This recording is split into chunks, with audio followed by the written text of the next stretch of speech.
พระสัมมาสัมพุทธเจ้าทรงสอนว่าธรรมะไม่ใช่สิ่งที่สร้างขึ้นใหม่แต่เป็นความจริงที่มีอยู่แล้วในธรรมชาติหน้าที่ของผู้ปฏิบัติคือเรียนรู้ที่จะเห็นความจริงนั้นและสิ่งที่ทำให้เราเห็นได้ไม่ใช่ความเชื่อไม่ใช่การคิดวิเคราะห์แต่คือจิตผู้รู้ที่ตื่นรู้ด้วยพลังแห่งสติที่ฝึกฝนมาดีแล้วจิตผู้รู้คืออะไรจิตผู้รู้คือสภาวะของใจที่กำลังรู้อารมณ์ไม่ใช่จิตที่หลงไปกับอารมณ์ยกตัวอย่างง่ายๆเวลามีคนพูดไม่ดีใส่เราถ้าใจโกรธทันทีด่ากลับทันทีนั่นคือจิตหลงแต่ถ้าในขณะโกรธนั้นมีบางสิ่งในใจรู้ว่าตอนนี้โกรธนะใจมันร้อนนะสิ่งที่รู้นั่นแหละคือจิตผู้รู้จิตผู้รู้มีอยู่ในทุกคนแต่ปัญหาคือมันมีกำลังอ่อนมากจึงมักถูกอารมณ์ครอบงำทำไมต้องมีกำลังสติที่แข็งแรงสติคือความระลึกรู้ตัวในปัจจุบันขณะเป็นองค์ธรรมสำคัญในอริยมรรคมีองค์8ถ้าสติเบาบางจิตผู้รู้จะถูกความคิดลากไปทันที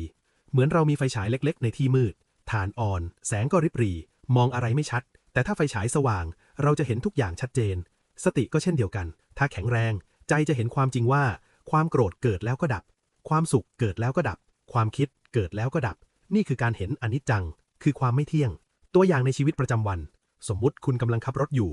มีรถคันหนึ่งปาดหน้าอย่างแรง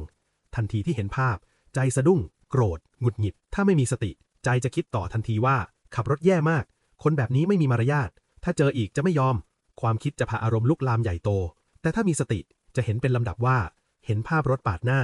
ใจสะดุ้งความโกรธเกิดใจร้อนแล้วสติก็รู้ว่าโกรธเมื่อถูกรู้ความโกรธจะค่อยๆอ่อนกำลังเพราะธรรมชาติของมันคือเกิดแล้วดับตรงนี้เองคือการเห็นความจริงไม่ใช่เห็นด้วยความคิดแต่เห็นด้วยประสบการณ์ตรงความจริงที่ต้องเห็นคืออะไร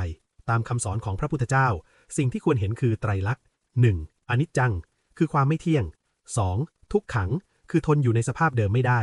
3. อนัตตาคือความไม่ใช่ตัวตนที่ควบคุมได้แต่เราจะเห็นไตรลักษณ์ไม่ได้ถ้าใจมัวแต่หลงไปกับเรื่องราวเปรียบเหมือนคนดูหนังถ้าหลงเข้าไปในจอจะร้องไห้หัวเราะตามเนื้อเรื่องแต่ถ้าถอยออกมาเห็นว่านี่คือภาพที่ฉายผ่านจอ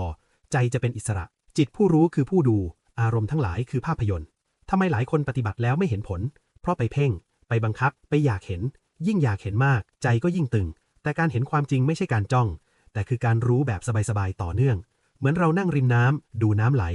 ไม่ต้องผลักน้ำไม่ต้องหยุดน้ำเพียงแต่รู้ว่ามันกำลังไหลอารมณ์ก็เช่นกันมันไหลตลอดเวลาหน้าที่ของเราคือรู้แล้วจะทำให้สติแข็งแรงได้อย่างไรคำตอบง่ายมากแต่ต้องอาศัยความสม่ำเสมอฝึกในชีวิตประจำวันเดินก็รู้ว่าเดินกินก็รู้ว่ากิน